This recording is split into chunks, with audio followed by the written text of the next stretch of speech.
Hello, savages, and I would like to welcome you to my roof, something that you can also experience here in wonderful New York City if you nail your SAT. And the way you're going to nail your SAT is by nailing down your reading section.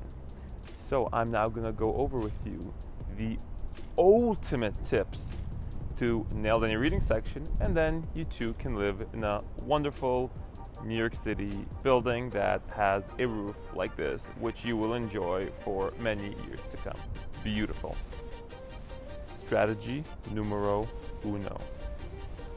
When you pick an answer choice, you better be able to justify it with something directly from the text, because if you can't, I don't care how beautiful your answer is going to be, it will probably be incorrect, because every single question has evidence in the text that can justify an answer. I don't care what it is. If you can't justify from the text, don't pick the answer no matter what. Little tiny exception. If it's a question that says which of the following can be implied or which of the following can be inferred, well, because by definition, if something can be implied or needs to be inferred, it's not quite literally stated, but there's still going to be evidence for it. So for example, if the question is, how would you describe Johnny? And an answer choice is courageous. And in the text, it didn't say he was courageous, but it literally said that Johnny fought off a lion to save his mom. Well, that's probably pretty good evidence for Johnny being courageous, right? Cool, got it, I hope so, because, well, now I'm gonna move on. Second strategy, most crucial strategy, well, second most crucial strategy is when you are about to answer a question, you will cover up the answer choices, literally. Like, you read the first question. The question is, what is the main point of this passage? You're going to cover up the answer choices. You're going to ask yourself, well, I just read this passage. What was the main point of it? If the main point of the passage was, well, Johnny's a very courageous guy who fights off lions to protect his mom, that's the answer you come up with? Brilliant. You came up with that answer. You're then going to look at the answer choices. Well, there's an ambulance, so clearly Johnny didn't do that good of a job protecting his mom because she's probably on her way to the hospital right next door right now. But anyway, so you can then match your answer to the answer choices, and whichever answer choice matches it is going to be your answer. Got it? Once in a while, you might sort of kind of miss out on what exactly the main idea was, but more often than not, this strategy will work. This will go hand in hand with those pesky vocab and context questions.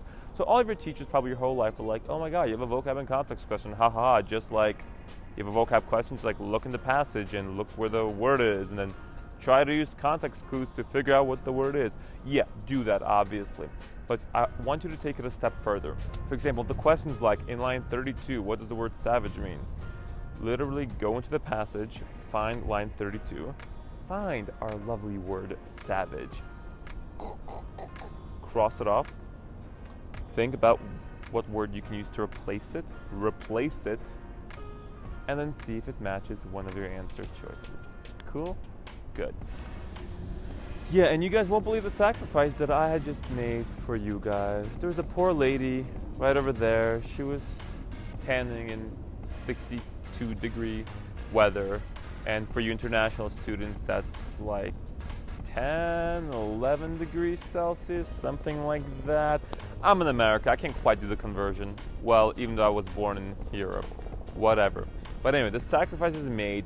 Literally had this roof cleared for all of you guys just to make this video. And now we can move on to other lovely reading strategies. Always start from the text, never start with the questions. Now some people are going to tell you, well, I run out of time. I want to just skip the passage. I want to go straight to the questions. No. That means you have time management issues, and you can work on that. And there's a bunch of strategy for that I won't get into right this moment. But you will always start with the passage, and you will even read a little bit of introductory information before the passage, because so many of the questions are going to be general questions about the passage, purpose questions, main idea questions, big picture type of questions. So if you haven't read the passage, how do you expect to get those questions correct, right? You don't. So you start with a little bit introductory blurb in the passage, you read the passage, and then you go to the questions. Now the types of questions you want to do first can vary. And if you find that you are, for example, weak at the prose passage, like the first passage that tells a story, but you're stronger at the science passages, okay, no problem. You can save the prose passage for later, especially if it takes you a lot of time. This is part of the time management stuff. But you will still start with the passages. Cool. So like I said, literally had this roof cleared for you guys. And because that is the sacrifice that I make. So you can show your appreciation by liking and subscribing. Yeah, thanks.